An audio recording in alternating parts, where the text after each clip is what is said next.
You, John Fitzgerald Kennedy, do solemnly swear. I, John Fitzgerald Kennedy, do solemnly swear. That you will faithfully execute the office of President of the United States. That I will faithfully execute the office of President of the United States. And will, to the best of your ability. And will, to the best of my ability. Preserve, protect, and defend the Constitution of the United States. Preserve, protect, and defend the Constitution of the United States. So help you God. So help me God.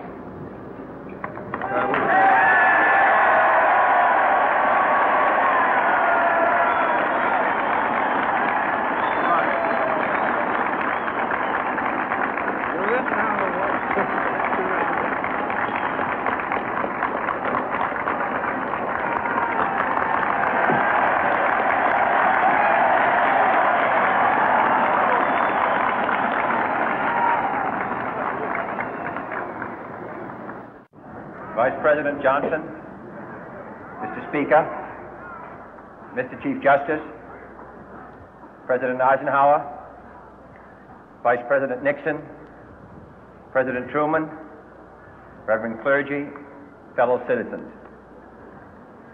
We observe today not a victory of party, but a celebration of freedom, symbolizing an end as well as a beginning, signifying renewal as well as change.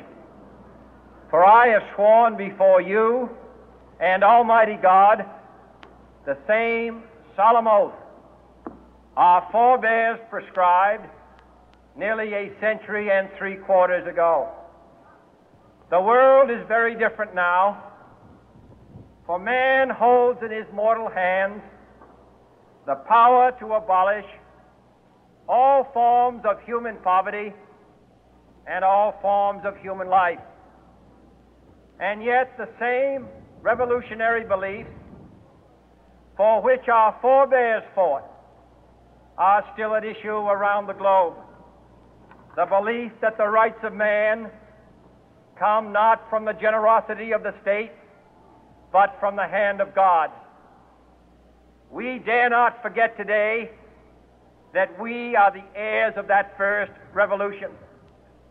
Let the word go forth from this time and place to friend and foe alike that the torch has been passed to a new generation of Americans born in this century, tempered by war, disciplined by a hard and bitter peace, proud of our ancient heritage, and unwilling to witness or permit the slow undoing of those human rights to which this nation has always been committed and to which we are committed today at home and around the world.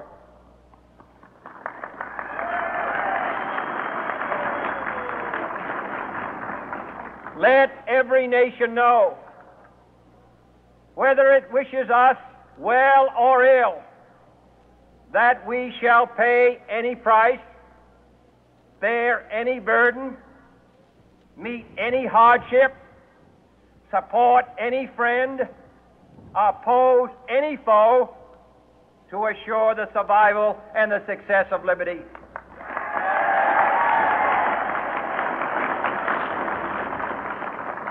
This much we pledge and more. To those old allies whose cultural and spiritual origins we share, we pledge the loyalty of faithful friends. United, there is little we cannot do in a host of cooperative ventures. Divided, there is little we can do, for we dare not meet a powerful challenge at odds and split asunder. To those new states whom we welcome to the ranks of the free, we pledge our word that one form of colonial control shall not have passed away merely to be replaced by a far more iron tyranny. We shall not always expect to find them supporting our view, but we shall always hope to find them strongly supporting their own freedom, and to remember that in the past, those who foolishly sought power by riding the back of the tiger ended up inside.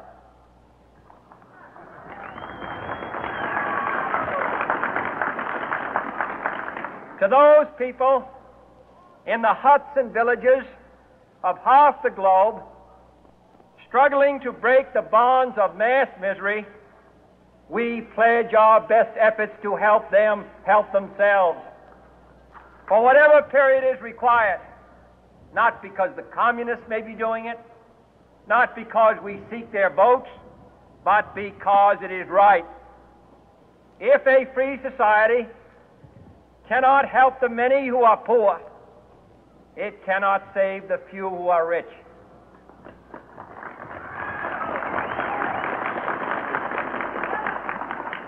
To our sister republics south of our border, we offer a special pledge to convert our good words into good deeds, in a new alliance for progress, to assist free men and free governments in casting off the chains of poverty. But this peaceful revolution of hope cannot become the prey of hostile powers. Let all our neighbors know that we shall join with them to oppose aggression or subversion anywhere in the Americas. And let every other power know that this hemisphere intends to remain the master of its own house.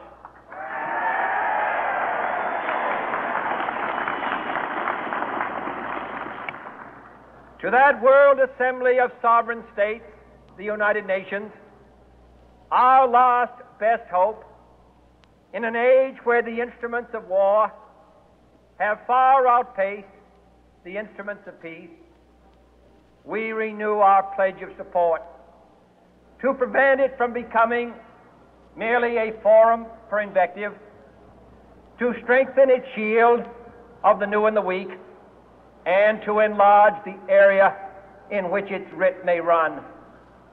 Finally, to those nations who would make themselves our adversary, we offer not a pledge, but a request that both sides begin anew the quest for peace.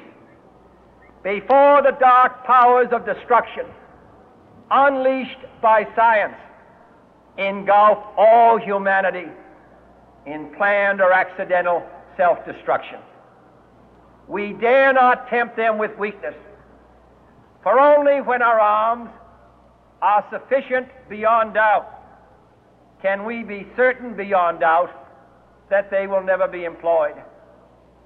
But neither can two great